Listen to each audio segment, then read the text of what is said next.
पुण्यात्माओं, आपने आज तक अध्यात्म ज्ञान जो है वो अध खबड़ा सा सुन रखा है।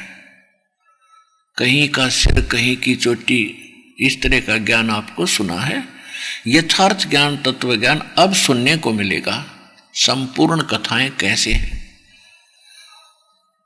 मीराबाई बचपन से ही परमात्मा में बहुत ज्यादा आस्था रखती थी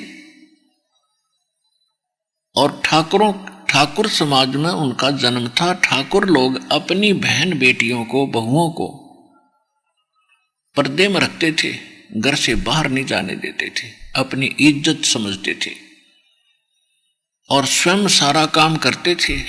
गोबर आप डाल के आते, पशुओं का बाहर, पानी खुद भरा करते, पर अपनी बहन बेटी बहुओं को वो घर से बाहर नहीं जाने देते थे। वो अपनी इतनी इंसल्ट समझते थे और अगर कोई गलती कर देती थी, लड़की किसी कारण से बाहर चली जाती तो उसको खत्म कर देते थे। यहां तक उनका एक ऐसा ट्रेंड बना हुआ था। तो उस समाज में मीराबाई का जन्म हुआ और काल ऐसा ही करता है। जो पिछला संस्कारी हंस होता उसको ऐसे किले में फिट कर देगा कि वो भक्ति या तो करे नहीं, और करेगा तो उसको उपलब्ध नहीं होने देंगे। तो मीराबाई की माता बहुत धार्मिक थी और घर पे ही अपने श्री कृष्ण जी की वह पूजा करा करती थी। और मीराबाई ने बचपन से ही, जैसा भी सुनते हैं, तो उसी में आस्था बन गई, श्री कृष्ण जी को अपना मालिक मान लिया। फिर उसका कुछ समय के बाद विवाह करने लगे तो उसकी माँ ने अपनी माँ से कहा कि माँ, मैं दो बार ब्याह नहीं कराती, मैंने विवाह कर लिया श्री कृष्ण जी से। फिर भी जैसे तैसे उसको जबरदस्ती करके उसका ब्याह कर दिया। तो 4-5 वर्ष ब्याह के उपरांत उसका पति राजा था और घर में बड़ा था। उसका एक देवर था। तो उसके पति की 4 वर्ष विवाह के 4-5 वर्ष के बाद मृत्यु हो जाती है। जब वो उसका पति था, राजा था, और मीराबाई ने अपने पति से कह दिया था कि मैं भक्ति करूंगी, भक्ति से ना रोकना मुझे। वो अच्छी आत्मा, नर्म आत्मा का था। उसने कहा मैं बिल्कुल नहीं रोकूंगा। तो उसने, मीराबाई ने कहा कि मैं मंदिर में जाया करूंगी। उसके पति ने नौकरानी साथ भेजनी शुरू कर दी कि आप जा सकती हैं, और लेकिन पर्दे में जाओगी और नौकरानी तेरे साथ जाएंगी, नो ऑब्जेक्शन। तो इतना रास्ता परमात्मा ने दया कर उसका खोल दिया। कुछ दिनों के बाद क्या होता है, उसके पति की मृत्यु होगी। छोटा भाई उसका राजा बन गया, यानी उसका देवर। अब पहले तो उसने कोशिश की कि तू मंदिर में मत जा। पहले तो भाई था सिर पे, तेरा पति था, दुनिया की जुबान बंद थी। अब जाएगी तो तुझे पता नहीं लोग क्या क्या कहेंगे। वो नहीं मानी। उसने भी संतोष किया कि चलो ये पहले भी जा ही रही थी और औरतें साथ जाती हैं। जो जन मेरी शरण है ताका हूं मैं दास, और गेल गेल लाग्या फिरूं जब तक धरती आकाश। पुण्यात्मा, इस दास को परमात्मा के विधान का बहुत सारा ज्ञान हो गया। कंप्लीट तो नहीं कह सकते क्योंकि कंप्लीट तो भगवान ही जानते हैं, फिर भी इस दास को इतना ज्ञान अवश्य दे दिया है कि आपका काम खूब चला दूंगा और सही रास्ता बता दूंगा। अब जो भक्ति का समय अब है, ये कंप्लीट कोर्स यानी संपूर्ण साधना आपको प्राप्त होगी, हो चुकी है और हो रही है। योग्य होते जाओगे, सभी साधनाएं आपको प्राप्त होती चली जाएगी। और जिन्होंने मर्यादा निभाई अंतिम सांस तक, तो वो सीधे सतलोक जाएंगे आपके, और फिर कभी मृत्यु नहीं होगी। आपके बच्चे भी फिर आपके साथ साथ वही आकर ये परिवार ज्यों का त्यों वहां रूप धारण कर लेगा। वहां वृद्ध अवस्था नहीं और मृत्यु नहीं, और कोई काम नहीं, कोई अभाव नहीं किसी वस्तु का। ये हजारों वर्षों तक चलेगा। उसके बाद फिर इसमें बहुत त्रुटियां आएंगी। और उस समय जो किसी ने 2 वर्ष, किसी ने 4 वर्ष, किसी ने 10 वर्ष भक्ति कर ली और वो सतलोक नहीं गए, तो वही आत्माएं फिर भटकती रहेंगी। कभी ऊपर जाएंगी स्वर्गलोक में, कभी ब्रह्मलोक में, कभी पृथ्वी पर राजा बनेगी, कभी रानी बनेगी। और अपने पुण्यों को जो इस सत भक्ति से इकट्ठी हुई थी आपकी पूंजी, उसने हजारों युगों तक न्यू नाश करेगी। उन्हीं आत्माओं में से ये मीराबाई थी जो पिछले उस प्राइम टाइम में बिचल गई। और परमात्मा कहते हैं जो एक बार मेरी शरण में आ गया उसने पार करके छोड़ दूंगा, समय कितना लग जाएगा। तो एक दिन मीराबाई जिस मंदिर में जाती थी उसके रास्ते में किसी एक भगत, गरीब सा भगत था, झोंपड़ी थी, आगे काफी वृक्ष बगीचा सा था, वैसे गांव साजला। उस बगीचे से में परमात्मा कबीर जी और रविदास जी ये दोनों वहां सत्संग कर रहे। और मीराबाई देखो, भगत में एक गुण न्यारा होता है कि साधु संत या परमात्मा की चर्चा कहीं हो रही हो, वो दिखाई दे जाए तो सबता आकर्षित होती है। मीराबाई मंदिर से होकर के वापस आ रही थी, तब तक सत्संग शुरू हो चुका था। तो उसने सोचा 2 मिनट, घंटा, आध घंटा महापुरुषों की वाणी सुनती हूं, परमात्मा की चर्चा चल रही है। वो वहां जाकर बैठ गई। और परमेश्वर कबीर जी को तो मालूम था, कहते गोता मारूं स्वर्ग में जा बैठूं पाताल, गरीब दास ढूंढता फिरूं अपने हीरे मोती लाल। तो परमात्मा उस हीरे को खोज रहा था, उसको ग्रहण करना था मीराबाई को। मीराबाई वहां पहुंची, वो कृष्ण की, श्री राम की यानी श्री विष्णु जी की पुजारिन थी।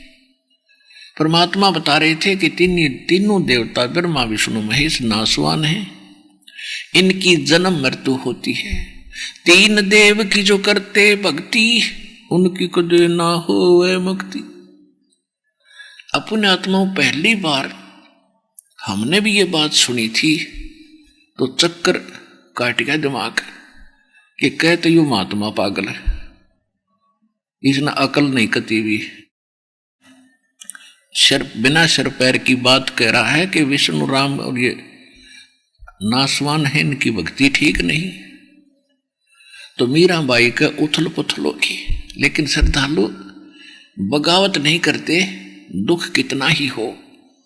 वो सुनती रही। सत्संग के बाद करबद्ध होकर कहा कि महाराज जी, आपने जो यह बात कही मुझे बड़ा दुख हुआ। मैं श्री कृष्ण जी की पुजारण हूं, विष्णु जी की पुजारण। आज तक हमने नहीं सुना अभी इनसे ऊपर कोई शक्ति है और इनकी भक्ति ठीक नहीं। परमात्मा ने कहा कि बेटी, मुझे शौक नहीं झूठ बोलने का, मैंने आपसे कुछ लेना नहीं, मैं तो एक सत्संग कर रहा हूं, सच्चाई बता रहा हूं। आपको अच्छा लगता है तो ग्रहण करो, नहीं तो आपके ऊपर कोई प्रेशर नहीं, दबाव नहीं। तो वो कहने लगी, जी मैं इस बात को जानना चाहती हूं कि सचमुच ये ब्रह्मा विष्णु, क्या भगवान विष्णु से भी ऊपर कोई शक्ति है? श्री कृष्ण जी तो मेरे साथ कई बार तो प्रत्यक्ष आकर बातें करते हैं। तो श्री कृष्ण भगवान ने कहा, परमेश्वर कबीर जी ने कहा कि बेटी, ये देवताओं के अंदर एक क्वालिटी होती है कि झूठ नहीं बोलते। तो अगर अब कह तेरा दाव लगे, श्री कृष्ण जी तेरे तो बात करे, या अवश्य प्रश्न पूछना कि क्या आपसे भी ऊपर कोई शक्ति है? अब उसके तरफ लगी कति कसुती और लगी फिर हृदय से पुकार करने श्री कृष्ण जी की। श्री कृष्ण जी प्रकट हुए और मीराबाई ने कहा कि महाराज, मैंने आज संतों से कुछ ऐसी अटपटी सी बात सुनी जो मेरे गले उतर नहीं रही, आप निर्णय करो। उन्होंने कहा कि आपसे ऊपर भी कोई परम शक्ति है। श्री कृष्ण जी ने कहा कि मीरा, वो शक्ति परम है लेकिन वो प्राप्त नहीं होती। हमने खूब समाधि लाला देख ली, वो मिल नहीं सकती। तो मीराबाई को इतना तो क्लियर हो गया कि इनसे ऊपर है कोई शक्ति। और महात्मा न्यू कह रहे थे हम ऐसा मंत्र देंगे आपको 100% गारंटी देते हैं भगवान मिलेगा। तो जब बस साहिब कर दी श्री कृष्ण जी थे मीराबाई ने, सूक्ष्म वेद में कहा कि एक के चोट सिधारिया जिन मिलन दाचा, एक का चोट बतेरी जिन भगवान चाहिए। अटपट की क्या जरूरत थी जब खुद स्वीकार कर लिया स्वयं मीराबाई। रात काटनी मुश्किल होगी उसने, और सुबह मंदिर तो गई भूल सीधी बगीचे में गई। और 1 हफ्ते का सत्संग मालिक ने जान कर रख रखा था। तो जाति चरणों में गिर गई कबीर भगवान के, कहने लगी महाराज मेरा कल्याण कर दो। मतलब घनी भूल में सोऊं थी। परमात्मा ने सभी श्रोताओं के सामने पूछा बेटी सच्ची बात बता क्या बात हुई। तब उसने बताया कि मैंने रात शाम ने जाकर श्री कृष्ण जी से अर्ज करी, मेरे सामने आए, उनसे मैंने ये प्रश्न किया कि आपसे ऊपर कोई शक्ति है। तो उन्होंने यही कहा कि वो शक्ति मिलती नहीं, हमने भी कोशिश कर ली। तो महाराज आपकी सारी बात सच्ची, और वो कहते उनको मिली नहीं और आपको हम उनको मिला देंगे। तो परमात्मा ने कहा कि बेटा संत होगा वो झूठ नहीं बोला करे, और बकवादी अपने अटपट करके लिए स्वार्थ सिद्धि के लिए कितनी झूठ बोल सकता है। तो हम उस परम शक्ति को जो श्री कृष्ण और सबसे ऊपर जो परम शक्ति है उसका एक ऐसा मंत्र देंगे वो सहज में मिल जाएगा आपको भक्ति करते करते। और बहुत आसान भक्ति है उसके पाने की, ना घर त्यागना, ना कोई अन्य कोई लटोटर करना, बाह्य आडंबर की आवश्यकता नहीं, मोक्ष मंत्र से होता है। तो चरणा में गिरगी भगवान मैंने मोक्ष भक्ति नाम दे दो।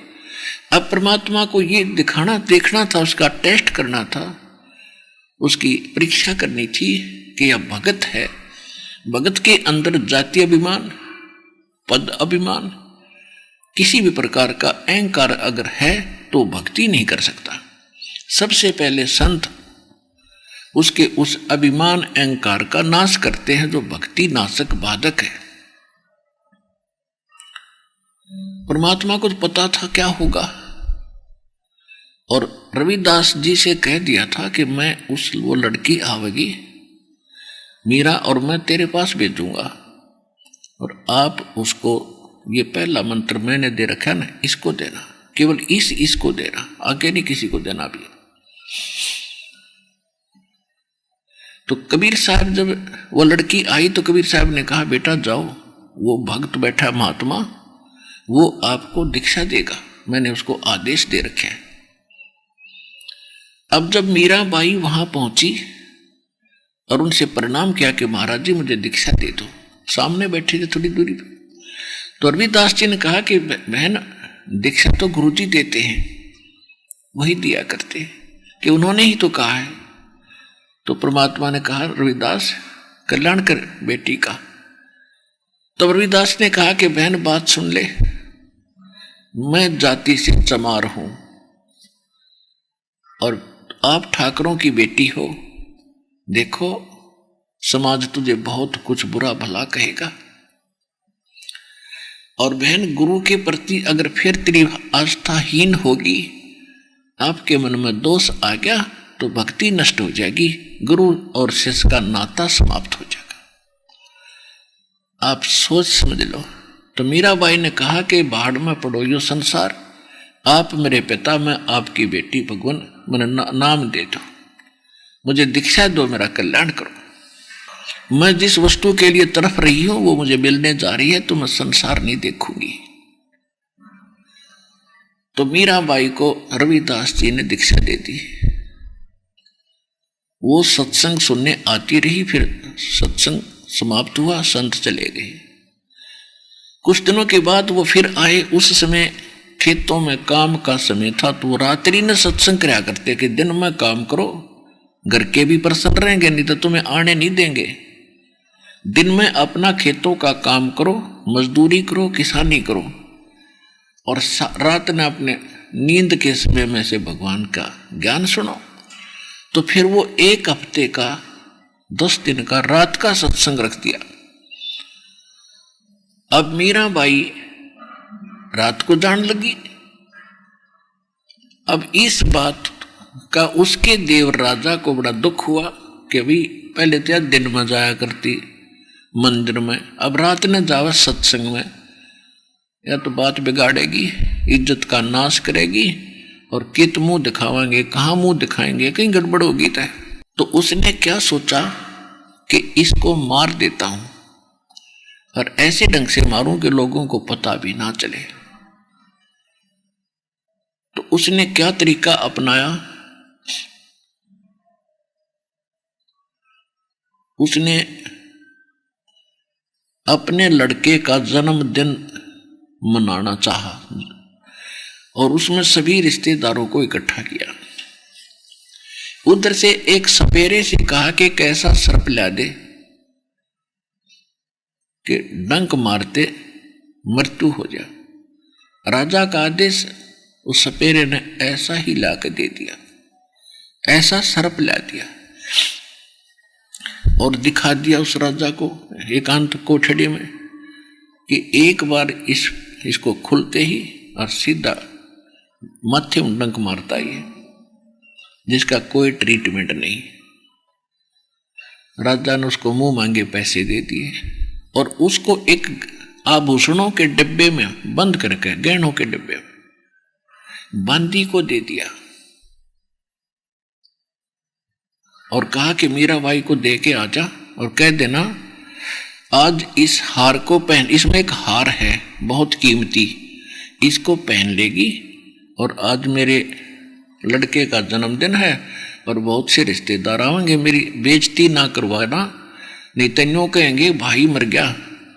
उसकी उसकी वधू को, उसकी पत्नी को ये ढंग से नहीं उड़ाता पराता, ये अवश्य पहनना पड़ेगा आज तूने। नहीं तो मीराबाई कोई हार श्रृंगार के आसपास भी नहीं रहती थी, सिंपल वेशभूषा में अपना टाइम पास कर रही थी। तो मीराबाई ने सोचा वह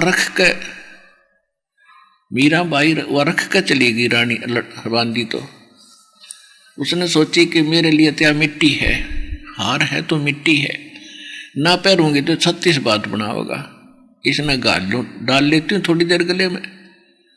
ना धोका अपना उसने कपड़े पहन के वो खोला डिब्बा, उस सर्प का हार बन गया।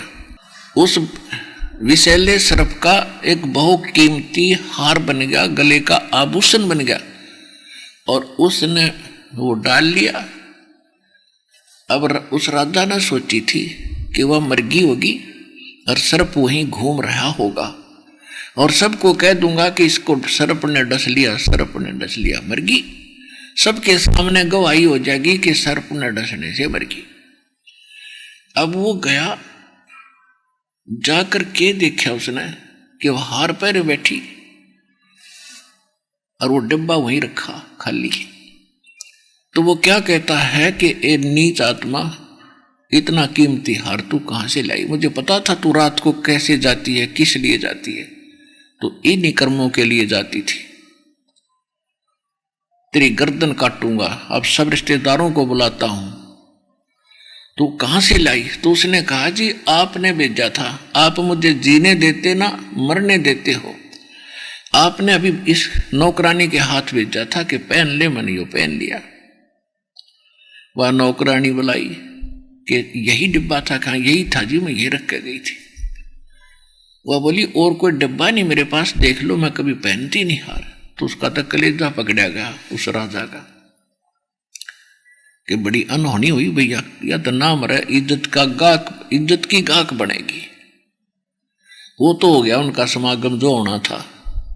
उसने फिर उस पहले से कहा कि भाई नो करे, एक विष ला के दे दे मुझे, ऐसा विष हो के पिंदे मर जा।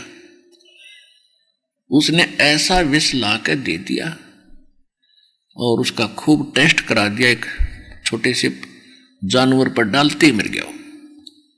जी पर रखते ही 10 मिनट के बाद जीव नहीं रहेगा। तो उसने सोचा या ऊंता मरती ना, और आज इसको मैं जबरदस्ती विष पिलाऊंगा और कह देंगे या आप पी का मरगी। वो विष ले गया हाथ में, एक हाथ में तलवार है, और कहने लगा मीरा या तो इस विष ने पी ले ना तेरी गर्दन काटूंगा। मीरा बाई ने सोची गर्दन में तो दर्द होगा, विष ने पी लो, मारत युग आई। तो उसने वो विष उसके सामने पी दिया। वो 10 मिनट खड़ा रहा, 1 घंटा खड़ा रहा, 2 घंटे खड़ा रहा, वह ठीक ठाक बैठी।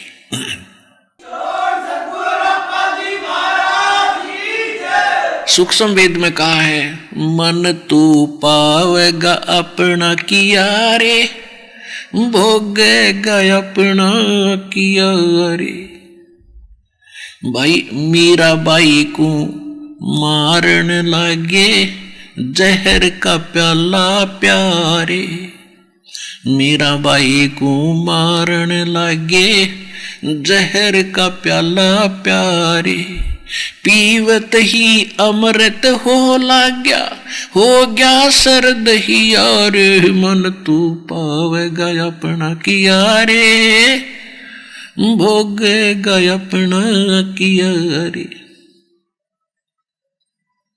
कहा तो उस विष ने उथल पुथल मचा देनी थी हृदय में।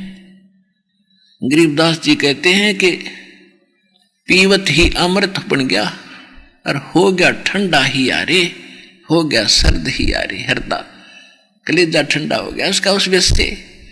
तो भक्ति में जब इतनी ताकत ना हो तो कौन बुझे भगवान ने और कौन खोद दे उसको।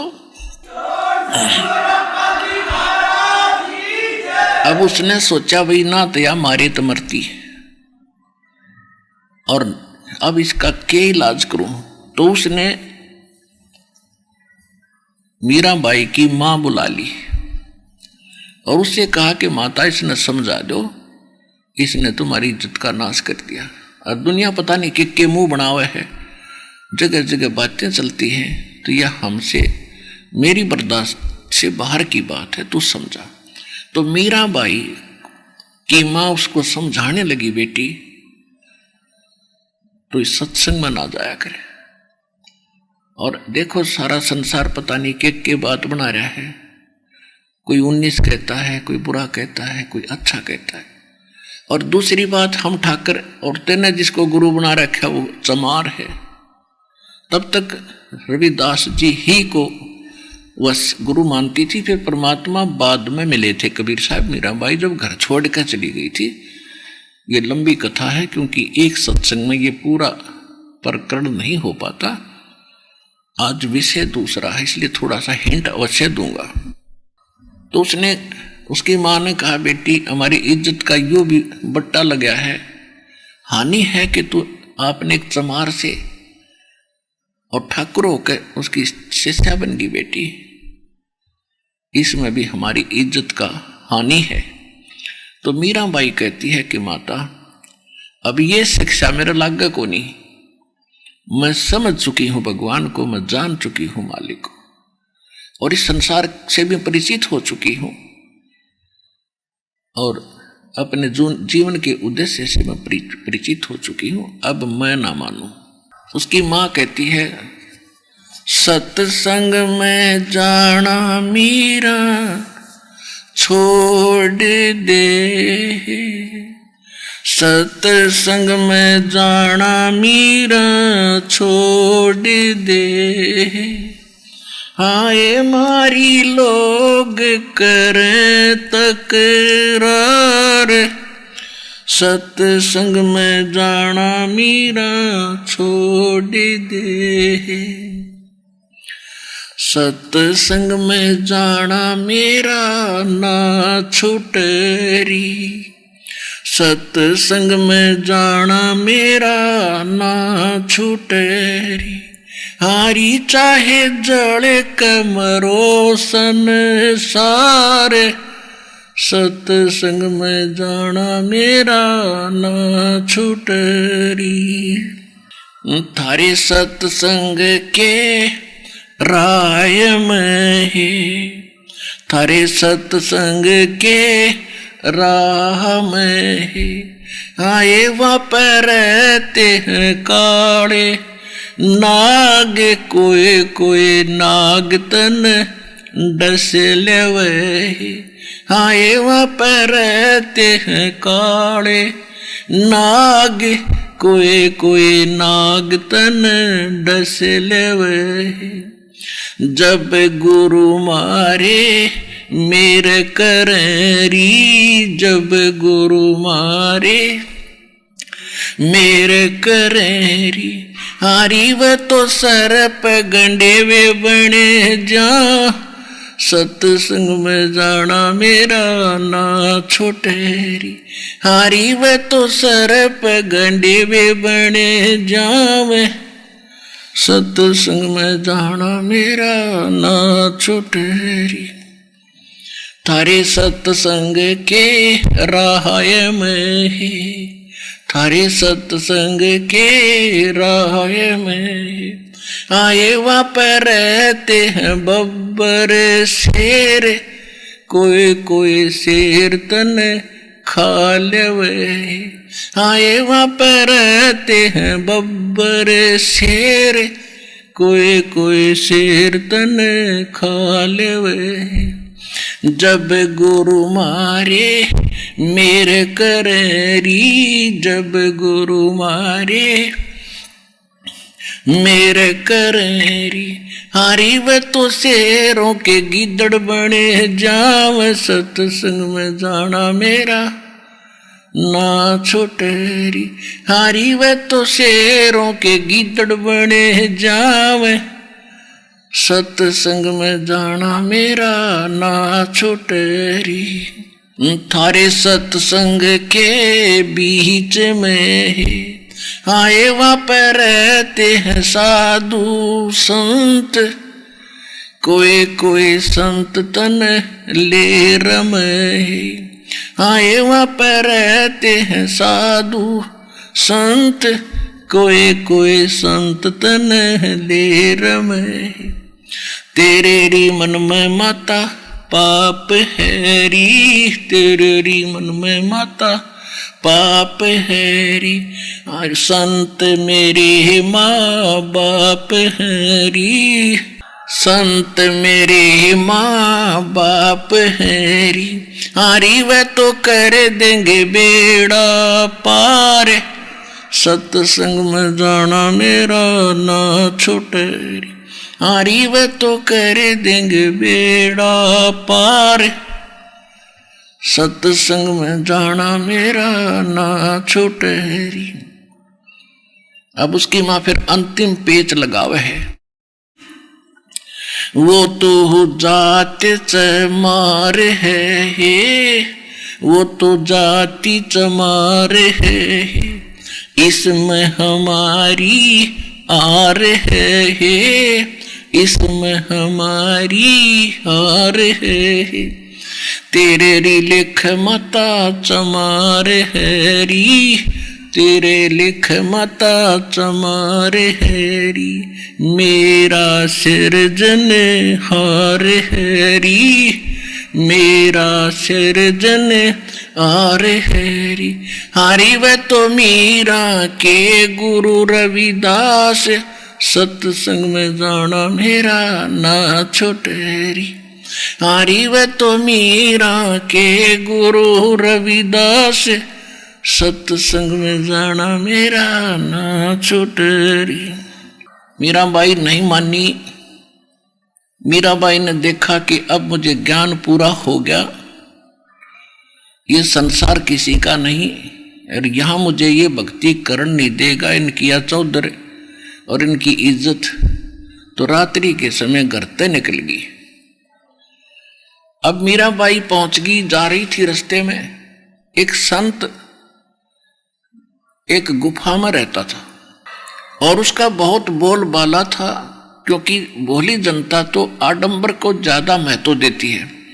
उसके विषय में क्या सुना जाता था कि सारे दिन में एक बार गुफा से आता है 1 घंटा 2 घंटे, और केवल पुरुष को मिलता है, स्त्रियों से के दर्शन नहीं करता, ना दर्शन देता।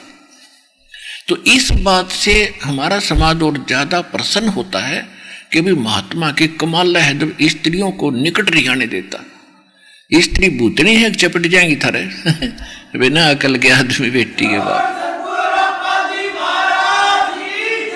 अपन आत्माओं, जब तक ऐसे व्यक्तियों को तो आत्मज्ञान भी नहीं, परमात्मा तो बहुत दूर है।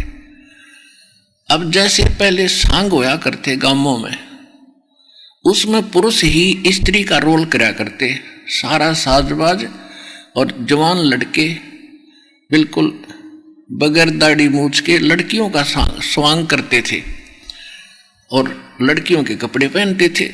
तो एक व्यक्ति, एक बच्चा दूसरे साथी के साथ प्रथम बार सांग देखने गया। उसने देखा कि एक लड़की का रोल कर रही थी, जो लड़का था वैसे तो, और वो अच्छा डांस डूंस कर रहा था, मेकअप वगैरह करके, जो कि हूबहू लड़की दिखे थी। तो साथी कह रहा था, तो नया गया था, भाई बहुत बढ़िया डांस करती है लड़की। वो दूसरा साथी जो पहले से परिचित था कि लड़का नहीं है, लड़की नहीं है, लड़का है, वो कह रहा था लड़का है, लड़की है, लड़का है, ये लड़की नहीं है। बोला ना ना ये लड़की है, देखिए सारा कि सारे अंग वंग ठीक लगा रखे उसने। फिर वो श्याम ने जब वो सांग सूंग करके अपने नित जहाँ रुके थे वहां गए, उस लड़के ने उतार कर सारा सौदा एक लोट टांग दिया खुट्टी पे। जब दिखे सच्चू लड़का था तो भाई। अगली बार जब वो सांग देखने गया, अगले दिन उसने वो लड़की ना दिखे थी, वो लड़का दिखा था। तो जब हमें आत्मज्ञान होगा तो इस कपड़े के अंदर हमने एक आत्मा दिखाई देगी जो नर है ना पुरुष है, वो एक जैसी है, तो उसको आत्मज्ञान कहते हैं। और ये परमात्मा के ज्ञान से वो मीराबाई काफी समझ चुकी थी। तो वहां जब वो गई, लोग इकट्ठे हो रहे थे, उसका बाहर निकलने का समय था उस संत का। मीराबाई जी ने पूछा, भाई कैसे इकट्ठे हो, क्या बात है? कि हम बहुत बड़े पहुंचे हुए महापुरुष हैं, उनके दर्शन करेंगे। किस में आएंगे कि अभी आने वाले हैं, पर आपको नहीं दर्शन होंगे। वो स्त्रियों को नहीं मिलते, ना दर्शन करते हैं ना देते हैं। मीराबाई बोली, भाई मैंने तो यूं सुना है कि एक पुरुष है और बाकी उसकी पत्नी है, सारी जितनी आत्मा है उसकी ही, वो सबका पति है। और भाई कोई दूसरा पति पुरुष पृथ्वी पर है तो मैं तो जरूर मिल लूंगी, मैं तो उसके लिए भटक रही हूं, मैं तो दर्शन करके जाएंगी इसके। उड़े बैठगी। तो वो जो बाहर निकला तो उन्होंने बताया, जी ऐसे ऐसे कोई बाई है भगतनी, आपके दर्शन करना चाहती है। तो उसने कहा कि नहीं नहीं, मैं स्त्रियों के दर्शन नहीं करता। फिर उस लड़की की कहानी बताई। वो यूं कहा है कि मैं दर्शन करके जाएंगी, मैं के भूतनी हूं, उसने खा लूंगी। ऐसा क्या हो गया? अभी साधु आदमी आदमियों का उद्धार होगा, औरतों का हो ही नहीं सकता। तो उसने कहा, जी वो तो यहाँ बैठ के नहीं, कहते 10-20 1 से 10 साल लग जाओ, मैं ताड़ा बैठी रहूंगी, ना खाऊं ना पीऊं। उन्होंने सोची, भाई चल बोला डगा ही से ना देते। तो कहने लगी, पर मीराबाई ने उसको आंखें खोली उस मूर्ख की। कहने लगी, आप पुरुष हो और स्त्री और पुरुष में आप भेद समझते हो तो आपको आत्मज्ञान भी नहीं है। 1 घंटे प्रवचन किए जो सच सुन रखा था भगवान से। प्रथम तो तेरी साधना गलत, किसी सदग्रंथ में प्रमाण नहीं, किसी संत ने ऐसा नहीं किया। और दूसरे तेरे विचार गलत। उसी समय चरण पकड़ लिए उस माई के बहन के बहन तेने आंख खोल दी मेरी, और अब संत की खोज करूंगा। तो उसने कहा कि संत भी मैं बताऊंगी तेरे को। अब वो तो रविदास न जाने थी। अब जब रविदास के पास वो गया, कहने लगा, ना मैं तो उस बाई के लिए गुरु बताया था, असली गुरु तो वो है परमात्मा।